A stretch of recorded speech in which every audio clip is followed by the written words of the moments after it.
బాగా ఆలోచించే మీరంతా ఉన్న చోటుని ఎన్నుకున్నారనుకుంటున్నాను. కార్తీక్ తను కోరుకున్నట్లుగానే తన వాటాని, అంటే ఇంటిలో 5వ భాగం ఇచ్చేశాం. దీనిపై అతనికి చట్ట ప్రకారం హక్కు ఇంకా అధికారం ఉంది.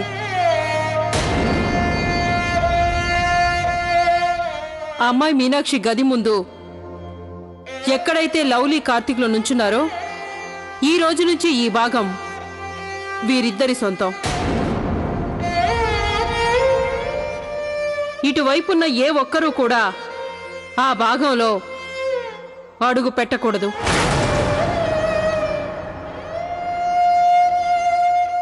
ఇదే నియమం మీ ఇద్దరికీ కూడా వర్తిస్తుంది. ఎలాంటి పరిస్థితుల్లోనైనా మీరిద్దరూ మా భాగంలో అడుగు పెట్టకూడదు.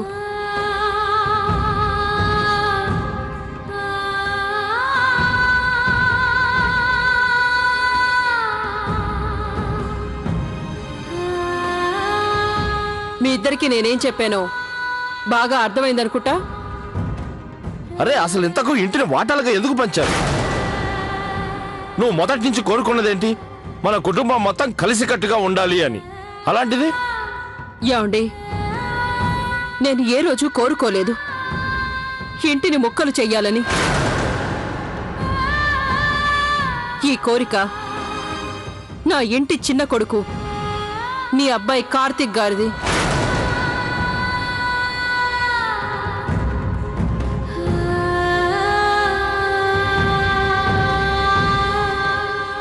ఇలా ఎందుకు కోరుకున్నారు మీరు? ఇప్పుడు నేను ఏ సాయం చేయలేను మీకు, ఎందుకంటే మీకు కావాల్సింది ఇదే కదా. లేదు నాన్నగారు, నేను ఎన్నడూ ఇలా చాలు. మాట్లాడడానికి వినటానికి ఇంకేం లేదు. చాలా దారుణంగా ప్రవర్తించారు మీరు, చాలా దారుణంగా. నాన్నగారు మీరు ఎక్కడికి వెళ్తున్నారు? కేటో, వారిని వెళ్ళనివ్వు. ఆపాలని చూడకు.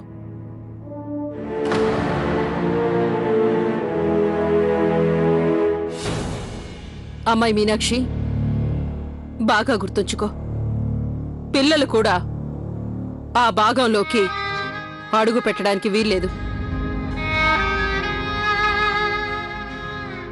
ఎందుకంటే ఆ చిన్నారి మనసులకు ఈ వాటాల విషయం అర్థం కాదు.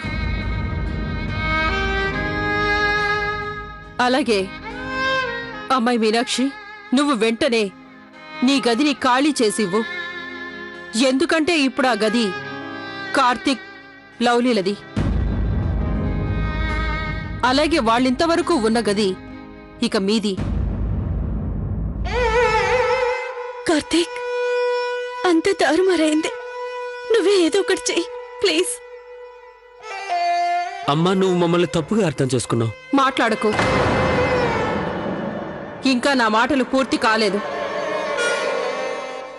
ఈ రోజు నుంచి మీ వంటగది కూడా వేరుగా ఉంటుంది.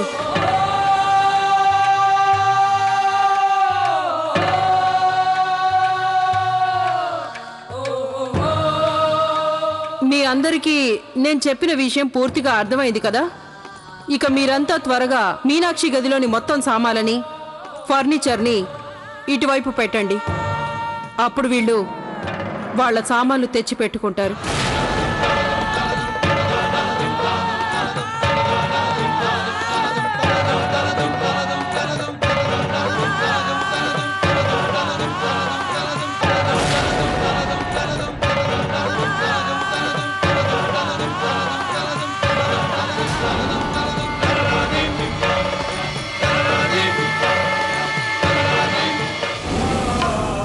అన్నయ్య ప్లీజ్, మీరేనా అమ్మకు నచ్చ చెప్పండి.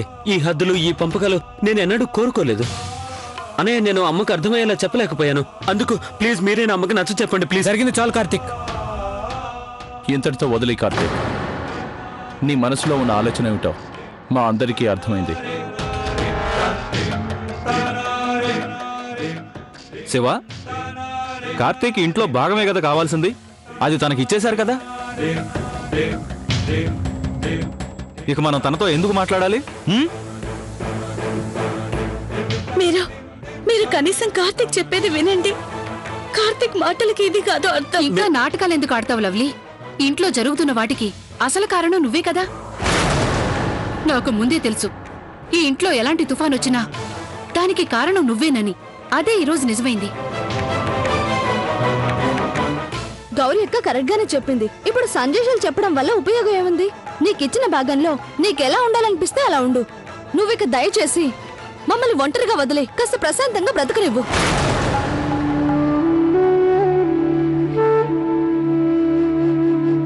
సిమ్రన్, అనవసరమైన విషయాలతో టైం వేస్ట్ చేయకండి. మనకింట్లో బోలెడు పనులున్నాయి. మీరంతా నాతో రండి.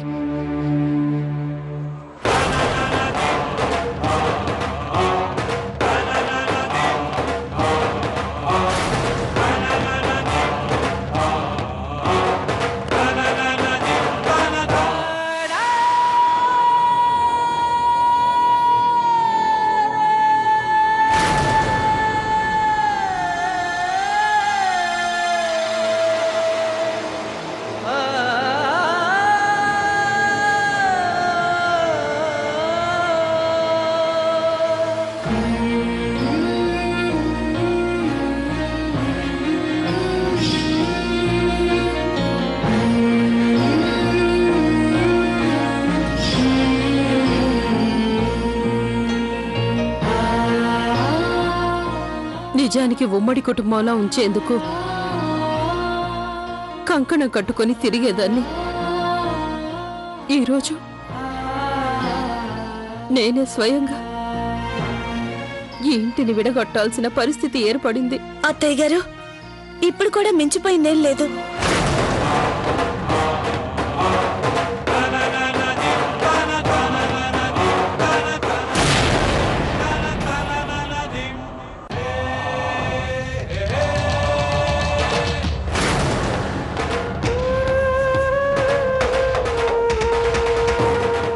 మీరు కావాలనుకుంటే ఈ పంపకాలను ఆపేయగలరు. నేను నీకు ఉన్నది ఉన్నట్లుగా చెప్పాను. నువ్వు మా ఈ భాగంలో అడుగు పెట్టకూడదని. అయినా నీకెంత ధైర్యం? ఏకంగా నా గదిలోకి వచ్చేసావు. అవునత్తయ్య గారు, మీరు చెప్పారు. కానీ నేను మీతో ఒక విషయం మాట్లాడాలి. మాట్లాడడం సంగతి పక్కన పెట్టు. కనీసం నాకు నీ మొహం చూడడం కూడా ఇష్టం లేదు. తప్పనిసరి పరిస్థితుల్లో మనం ఇదే ఇంట్లో ఉండాల్సిన పరిస్థితి వచ్చింది. అత్తయ్య గారు, దయచేసి నా మాట వినండి. అత్తయ్య గారు, మేమిలా ఇల్లు పంపకాలు కావాలని కోరుకోలేదు. ఇది చాలా దారుణం అత్తయ్య గారు. ఈ కుటుంబం విడిపోవడం మంచిది కాదు. ఇది ఎలా ఉందంటే గుండెల్లో గుణపాలు గుచ్చినట్టుగా. బాగుంది. గొప్ప గొప్ప సామెతలు చెప్తున్నావే. మంచిది. నాకొక మాట చెప్పు. ఈ 2 పడవల ప్రయాణాన్ని నువ్వు ఎలా చేయగలుగుతున్నావు? ముందైతే నువ్వు మా కార్తీక్ని వాటాల కోసం రెచ్చగొట్టావు. ఇప్పుడేమో ఏం తెలియనట్టు నాటకాలు ఆడుతున్నావా?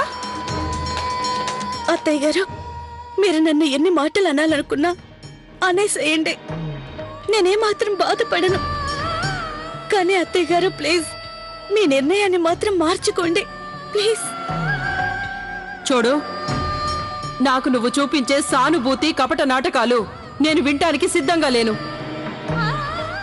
ఇక నువ్వు దయచేసి ఇక్కడి నుంచి వెళ్ళిపో. నన్ను ఒంటరిగా వదిలే. వెళ్ళిపో ఇక్కడి నుంచి. అత్తయ్య గారు, మీరు నా మాటలు వెనుక తప్పదు. నేను ఈ కుటుంబం ఇలా ముక్కలవడం చూస్తూ ఉండలేను. చాలు చాలు. ఇప్పుడు నేను చెప్పే మాట విను. ఇప్పుడు నువ్వు నీ మొండితనం మంకుపట్టు వదిలిపెట్టకపోతే, మా భాగం నుండి నీ భాగంలోకి నువ్వు వెంటనే వెళ్ళకపోతే, ఈ మాటను శ్రద్ధగా విను.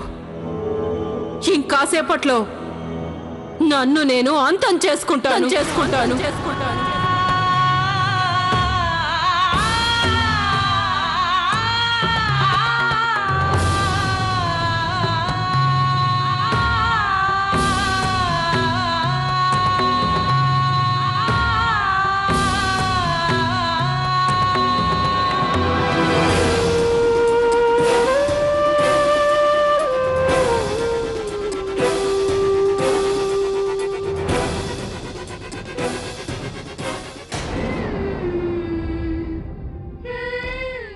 అమ్మా అమ్మా ఇలా ఎందుకు మాట్లాడుతున్నావు? అమ్మా నేను ఇంటి పంపకం కావాలని ఎప్పుడు కోరుకోలేదమ్మా. ఎవరి మనసులో నొప్పించాలనుకోలేదు, ముఖ్యంగా మీ మనసు. అమ్మా నేను మీ ప్రతి మాటను వింటాను, మీ ప్రతి ఆజ్ఞను పాటిస్తాను, కానీ నా మీద ఒట్టే ఎప్పుడు మీరు ఇలాంటి నిర్ణయాలు తీసుకోవద్దు. మీరు ఏది చేయమంటే నేను అదే చేస్తాను.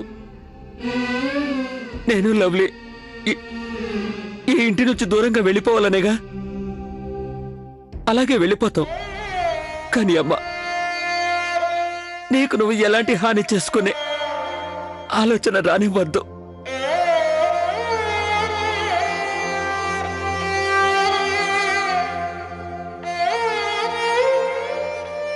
కార్తీక్, నువ్వెందుకంత ఆందోళన పడుతున్నావు?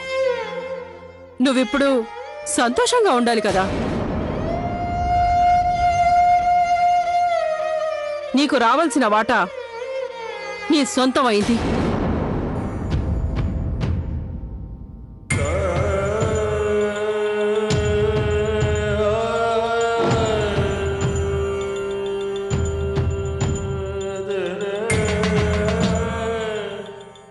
మీరిద్దరూ మీ ఇష్టం వచ్చినట్టు ఆటలాడారు.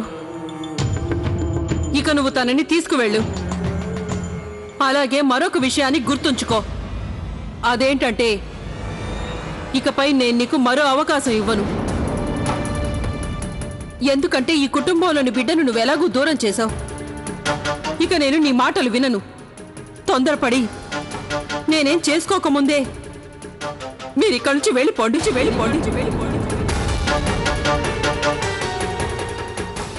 వినపడలేదా మీ ఇద్దరికి? ఇంకా ఇక్కడే ఉన్నారే? వెళ్ళండి ఇక్కడి నుంచి.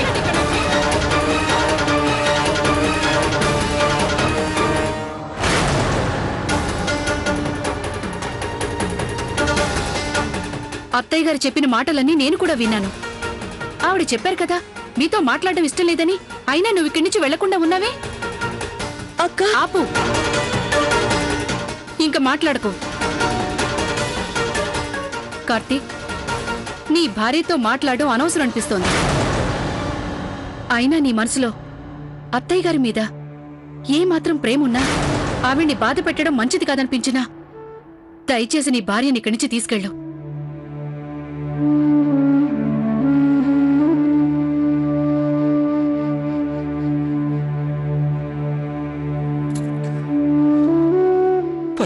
అలాగే మీ సామాన్లు కూడా కిందకి తీసుకెళ్ళండి.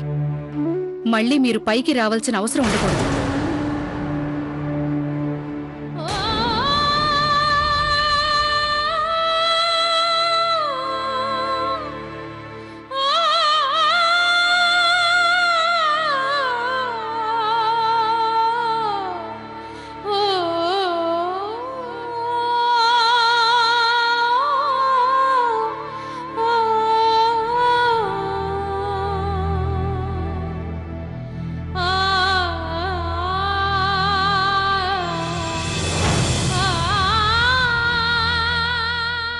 అత్తయ్య గారు, ఇకపై ఆ లవ్లీ వల్ల మీకు ఎలాంటి బాధ కలగనీయకుండా నేను జాగ్రత్త తీసుకుంటాను. మీ నుంచి తనని దూరంగా ఉంచుతాను.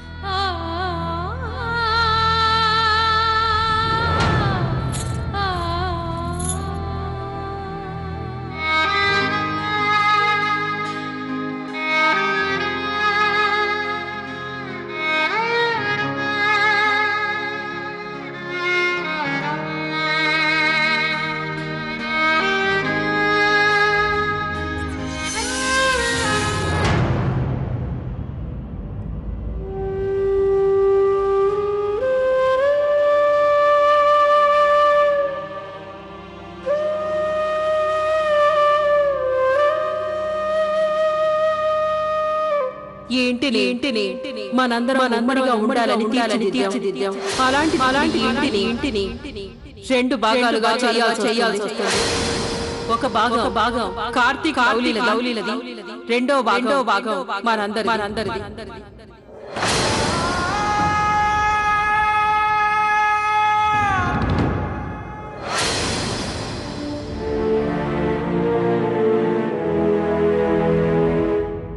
అంతా మారిపోయింది. మనం ఏదైతే ఆలోచించి ఇంటికొచ్చామో అది తారుమారైంది.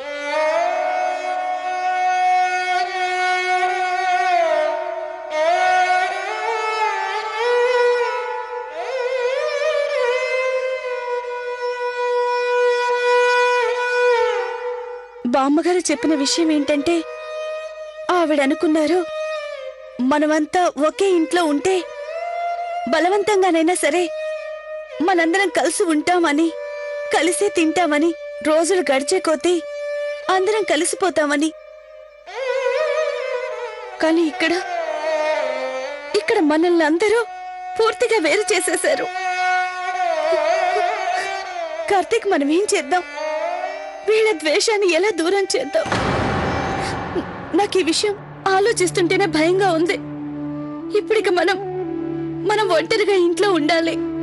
చాలా నమ్మకం ఉండేది కదా నీకు, నానమ్మ గారి గురి తప్పదు అని. చూసావుగా ఫలితం ఏంటో. చెప్పు, నువ్వే చెప్పు, ఇప్పుడేం చేద్దాం?